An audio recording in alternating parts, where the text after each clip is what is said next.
tu es triste ou tu traverses actuellement des moments qui te rendent triste. La perte d'un être qui te coûte très cher ou la perte d'un emploi. L'échec à un concours ou à un examen. La rupture d'une relation amoureuse et j'en passe sont autant de situations difficiles à accepter et à surmonter lorsque cela nous arrive. Car nous ne sommes pas à l'abri. Mais c'est lorsque cela frappe à notre porte que l'on réalise à quel point il est difficile d'y faire face.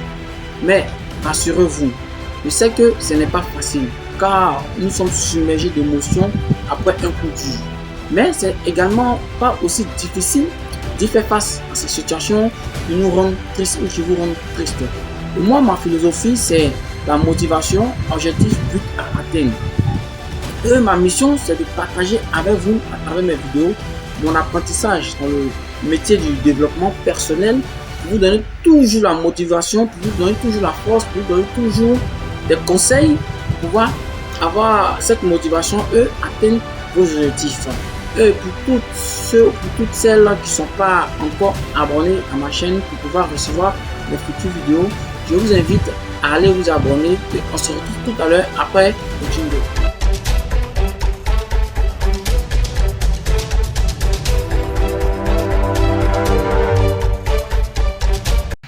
Je vous souhaite la bienvenue. Je suis M. MK Marius Conan, coach de vie en devenir. C'est un plaisir pour moi aujourd'hui de partager cette vidéo avec vous. Pour cette mission d'aujourd'hui, M. MK a dû faire beaucoup de recherches pour vous offrir le meilleur. Qu'il s'agisse d'une rupture amoureuse, de la perte d'un proche ou de la perte d'un emploi, autant de blessures parfois très profondes avec lesquelles il faut composer. Mais comment? Justement, M. MK est présent pour vous aider à traverser ces situations. Sans plus tarder, nous allons aller droit au but comme un maximum. Tout d'abord, je tiens à apporter un éclaircissement sur la tristesse et la dépression. La tristesse est une émotion naturelle, humaine, que l'on ressent suite à la perte d'un proche, à l'échec d'un examen ou un concours, ou à la rupture d'une relation amoureuse. Le plus souvent, c'est un état passager sans risque. Cependant, ces émotions doivent s'épancher. Lorsqu'elles restent bloquées en nous, elles contiennent de l'énergie. Et c'est cette énergie-là qui nous donne cette sensation de mal. On a mal lorsque l'énergie reste bloquée en nous. Et à la suite, cette énergie-là, ce mal-là répercute sur le mental et le corps, le stress, pour à la longue se transformer en une dépression. Et donc, pour éviter d'en arriver à ce stade, M. MK que je suis, je propose de vous donner des conseils face à certaines situations que vous rencontrez sur le chemin et qui vous bloquent et qui vous empêchent d'atteindre vos objectifs.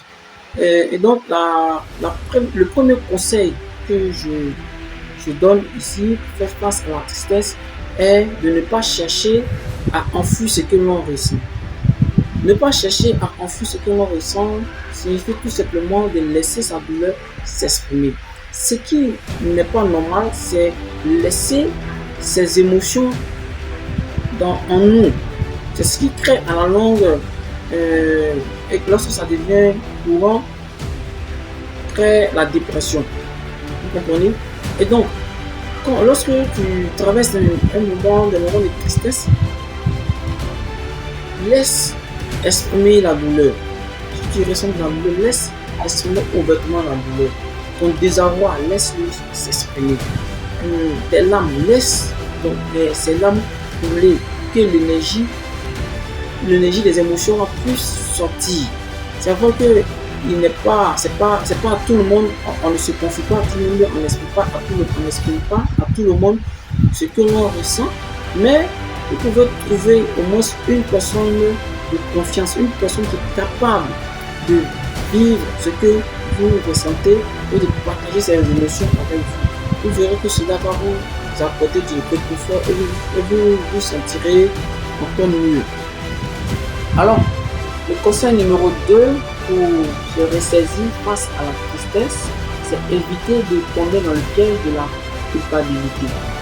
Ne pas tomber dans le piège de la culpabilité, c'est éviter de se rendre coupable d'une situation qui est arrivée, d'avoir un ressenti de quelqu'un qui est en faute. Vous comprenez? Et donc, certaines personnes, lorsqu'elles traversent des moments difficiles, elles se culpabilisent en se disant j'aurais dû être plus disponible pour telle personne qui a disparu, ou j'aurais dû être plus aimant avec mon ex-conjoint. C'est mauvais. Évitez d'avoir ce genre de pensée. Vous comprenez? En effet, pour éviter de se retrouver dans une situation pareille, c'est de dire oui, je reconnais que je n'ai pas été toujours disponible, très disponible pour telle personne qui a disparu, ou je reconnais que je n'ai pas été toujours très aimant avec mon ex-conjoint, ou très attentif, ou très performant. Mais aussi, j'ai fait ce que je pouvais faire en ce moment-là et qu'il m'aurait été difficile d'en faire davantage. Alors, le conseil numéro 3 qui peut vous aider à vous ressaisir face à la tristesse est de maintenir votre rythme de vie. Lorsqu'on traverse des moments difficiles qui nous rendent tristes, on a plus l'impression que le ciel nous tombe sur la tête. La peur de la solitude lorsque on se sépare, ou de la précarité lorsque on vient d'être licencié, autant d'émotions qui ne nous donnent plus goût à la vie. Mais laisse-moi te dire que tu dois maintenir ton rythme de vie. Oui, c'est difficile, mais ce n'est pas aussi la fin du monde. Il faut vivre. Alors, maintiens ton rythme de vie. Qu'est-ce qui te rend triste? C'est le gourmet? Ben, si c'est le gourmet, laisse les émotions du gourmet sortir et toi, continue ta vie. Continue les choses du quotidien auxquelles tu accordais de l'importance. Aller chanter, aller au sport, entretenir la maison, faire la cuisine ou même faire le béret. Si cela te permettra de te sentir mieux et de ne pas penser à toutes ces choses qui te rendent triste. Il faut accepter le changement. Il faut accepter le changement. C'est vrai, c'est difficile, c'est douloureux. Mais ainsi, cela te permettra de te reconstruire. Entreprendre une nouvelle relation, aller sur de nouvelles bases, des bases différentes, et j'en passe. Le quatrième conseil que je vous donne lorsque vous traversez des moments de tristesse pour vous aider à vous ressaisir est de prendre du temps ou se donner du temps. Vous n'êtes pas en compétition avec quelqu'un, ou aussi vous n'avez pas de compte à rendre à quelqu'un. Si, lorsque vous traversez des moments difficiles, prendre le temps est un moyen pour vous de vous remettre de vos émotions, alors prenez le temps. Pour une personne qui a perdu son emploi, qui est triste, qui est découragée et qui prend le temps pour faire un bilan à son niveau pour voir qu'est-ce qui n'a pas marché et le corriger avant d'aller chercher un autre emploi. Mais où est le problème de prendre du temps?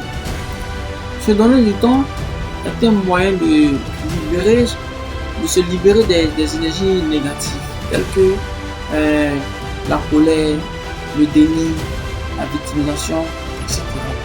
Cela aussi permet d'améliorer sa concentration en dégageant l'esprit de toutes les autres pensées stressantes. Elle te permettra de te ressourcer, de te détendre pour améliorer encore tes relations avec ton entourage. Tu verras que tous ces moments t'apporteront un meilleur rapport avec tes émotions. Et donc, c'est sur ce dernier conseil que on va prendre rendez-vous mercredi prochain. Mais je ne pourrais terminer cette vidéo sans vous donner cette citation du rappeur MC Solar qui dit: pour aller de l'avant, il faut prendre du recul. Car prendre du recul, c'est prendre de l'élan. Et moi, je vous dis, regardez toujours votre motivation et n'oubliez pas de vous abonner à la chaîne et de aimer la vidéo. On prend rendez-vous pour mercredi prochain. Et sur ce, je vous dis portez-vous bien et ciao ciao.